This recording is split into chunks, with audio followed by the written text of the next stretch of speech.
नमस्कार दोस्तों। पिछले कुछ समय से ट्रम्प नेटो के बारे में टिप्पणियां करते जा रहे हैं कि वो नेटो छोड़ देंगे। कभी वो नेटो को एज अ पेपर टाइगर करके लेबल करते हैं और भी बहुत सारी चीज़ें हैं। तो ये कहना गलत नहीं होगा अगर ट्रम्प कुछ दिनों में ही या कुछ हफ्तों में ही नेटो को छोड़ दें, तो ये कोई बड़ी बात नहीं होगी, क्योंकि ट्रम्प अभी हाल ही में बहुत ज़्यादा अटैक्स करते आ रहे हैं नेटो के ऊपर। चाहे वो फ्रांस के प्रेसिडेंट इमैनुअल मैक्रोन हो, उनके रिगार्डिंग पर्सनल रिमार्क्स करने हो, या चाहे वो यूके के पीएम हो जिनके नेवल शिप्स को ब्रोकन कहना हो। तो इसमें एक इंटरेस्टिंग बात यह है, अभी हाल ही में इकोनॉमिक टाइम्स का एक आर्टिकल है जिसमें लिखा है Trump's NATO threat could be India's biggest defence break. अगर ट्रम्प नेटो को छोड़ते हैं तो इसमें इंडिया का क्या फ़ायदा होगा, जो इंडिया की डिप्लोमेसी है उस पर क्या इफेक्ट पड़ेगा, इंडिया के जो डिफेंस इंडस्ट्री है उस पर क्या फ़र्क पड़ेगा। चलिए जानते हैं आज की इस वीडियो में। तो अभी जो वॉर चल रही है Iran versus US and Israel के बीच में, उसमें आपने देखा होगा कि जो नेटो अलाइज हैं यूएस के, उन्होंने साफ वॉर में आने से इनकार कर दिया था। उन्होंने बिल्कुल भी सपोर्ट नहीं करा। साथ ही साथ यूके के पीएम कीर स्टारमर आके प्रेस कॉन्फ्रेंस करके ये बोलते हैं this is not our war. Clearly आपको यहाँ पे यूरोपियन यूनियन का स्टैंस दिखाई देता है कि वो इस वॉर में बिल्कुल इंटरेस्ट नहीं है, और एक तरीके से उन्हें भी पता है कि इस वॉर में पढ़ के उनका कुछ फ़ायदा नहीं होने वाला, उल्टा नुकसान होने वाला है। क्योंकि जैसे अमेरिका के बहुत सारे मिडिल ईस्ट कंट्रीज़ में उनके बेस हैं, ईरान कंटिन्यूस अटैक्स करे जा रहा है और उसे बहुत ज़्यादा सफलता मिल भी रही है। तो एक ये भी डिसीजन हो सकता है। फिर ट्रम्प आगे चल के ये भी कहते हैं कि वो ऐसे लाइंस को कभी भी अपने ऊपर एज अ बोझ नहीं रखेंगे जो अमेरिका फर्स्ट के इंटरेस्ट को कभी सर्व न करे। खुलेआम उन्हें धमकियां दे रहे हैं कि नेटो छोड़ देंगे। इससे पहले हमें थोड़ा ये भी जानना होगा कि नेटो का इतिहास क्या है, वो उसकी क्या सिग्निफिकेंस है, और यूएस इतना इंपॉर्टेंट क्यों है नेटो कंट्रीज के लिए। नेटो की फुल फॉर्म है नॉर्थ अटलांटिक ट्रीटी ऑर्गेनाइजेशन। ये फाउंड करी गई थी 1949 में कोल्ड वॉर के कॉन्टेक्स्ट में, जिससे कि जो बहुत सारी कंट्रीज़ है स्पेशली यूएस, वो उस समय यूएसएसआर सोवियत यूनियन को टारगेट कर सके। इसमें कि अब जाके 30+ नेशन का अलायंस हो चुका है। जो उसका कोर प्रिंसिपल है वो है आर्टिकल 5, जो कि एक शील्ड की तरह काम करता है as a collective defence also, कि attack on one nation is an attack on all. अगर मैं आपको थोड़ा मैप के कॉन्टेक्स्ट में बताऊँ, आप जैसे कि देख सकते हैं यहाँ पे ये है यूएस, और यहाँ पे बहुत सारी you countries, Germany, France, UK, जिसमें डेनमार्क भी शामिल है, आइसलैंड भी, टर्की भी इसमें शामिल है, और भी बहुत सारी कंट्री इसमें शामिल है। अगर हम अभी जाने कि नेटो इतना सिग्निफिकेंस क्यों रखता है, बेसिकली एक तो ये सिक्योरिटी पिलर की तरह काम करता है पूरे यूरोपियन यूनियन के लिए और एक तरीके से पूरे वर्ल्ड के लिए भी, जिसमें कि यूएस अपनी ग्लोबल मिलिट्री लीडरशिप जो है यूरोप के बहुत सारे देश में सेटअप करके रखता है, उन्हें as a nuclear umbrella provide करता है। बाई चांस यूरोप की किसी कंट्री पर अटैक होता है तो उनके पास यूएस का सपोर्ट है, जो कि न्यूक्लियर वेपन कंट्री है। तो अभी ऐसा भी नहीं है कि ट्रम्प अभी जब से पिछले 30-35 दिनों से वॉर चल रही है जब भी आके नेटो को क्रिटिसाइज करते हैं। ट्रम्प पिछले बहुत समय से नेटो को क्रिटिसाइज करते आते और धमकाते भी आ रहे हैं कि वो नेटो को छोड़ देंगे। पहला रीजन इसका जो है, ट्रम्प का मानना है Trump has long complain that allies spend too little on their own defence.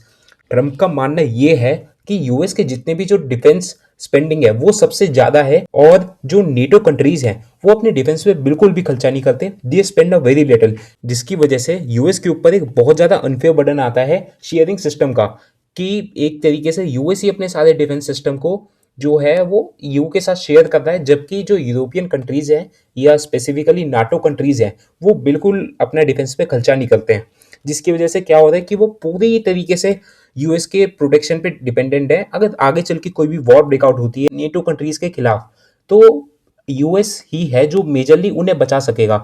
Trump का एक और दावा है कि पुतिन को भी पता है कि NATO is a paper tiger that will not actually fight. Basically वो यहाँ पे उनका क्लेम करना ये है, उन्हें भी आइडिया है कि that NATO is just a paper tiger and nothing else, और जब वॉर ब्रेकआउट होगी तो नेटो इतना ज़्यादा कुछ कर नहीं पाएगा। जैसे अभी यूक्रेन और रशिया के बीच जो वॉर है वो इसी कारण से हुई थी।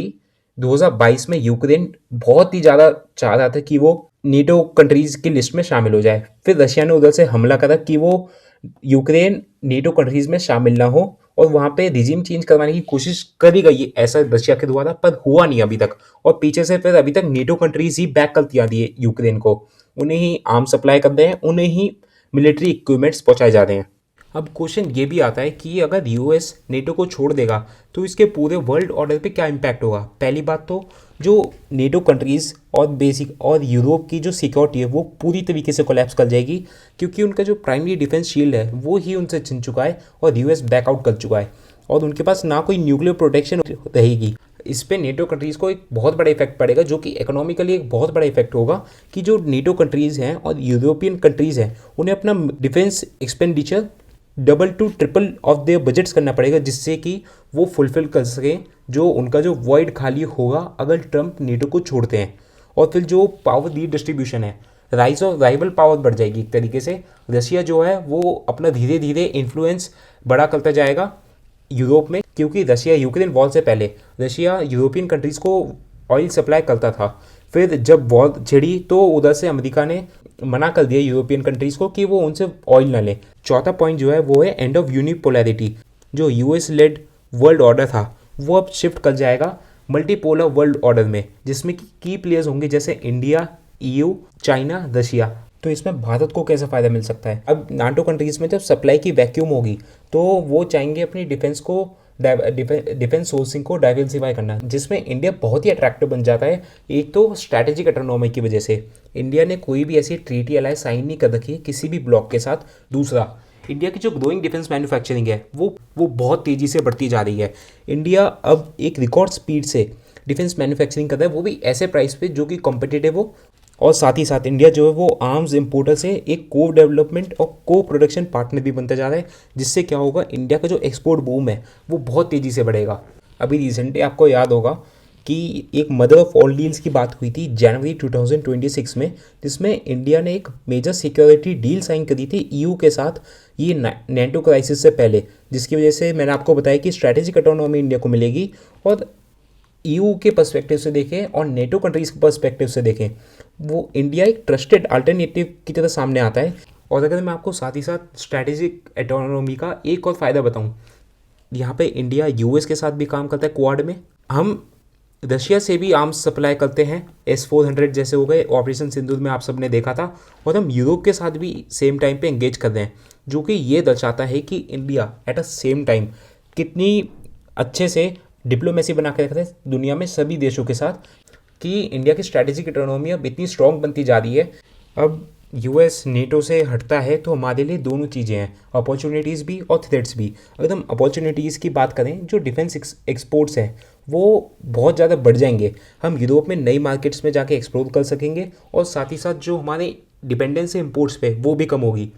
दूसरा, टेक्नोलॉजी एक्सेस, हम यू के साथ मिलकर जॉइंट प्रोडक्शन भी कर सकते हैं, जिससे हमें एडवांस टेक इनफ्लो का भी सप्लाई मिलेगा, जिसकी वजह से हम अपने इन बिल्ड वेपन को जो हैं वो और भी अच्छे से बना सकते हैं और उनमें हम बहुत ही ज़्यादा एडवांस टेक इनेबल कर सकते हैं। इससे एक और स्ट्रैटेजी की इंपॉर्टेंस बनेगी कि भारत जो है वो ग्लोबल सिक्योरिटी में इंडिस्पेंसेबल हो जाएगा। हम यहाँ पे डेंजर की बात करें, क्या क्या समस्याएं आ सकती हैं या क्या क्या थ्रेट हैं इसमें। पहली बात तो ग्लोबल इंस्टेबिलिटी, एक वीकेंड नेटो लीड कर सकता है और भी ज़्यादा रीजनल कॉन्फ्लिक्ट्स में, जो कि और भी ज़्यादा अनप्रिडिक्टेबिलिटी ले आएगा पूरे वर्ल्ड में। दूसरा, यूएस फैक्टर, जो ट्रम्प का जो टैरिफ वाला गेम चल रहा है वो और ज़्यादा उसका प्रेशर बढ़ जाएगा।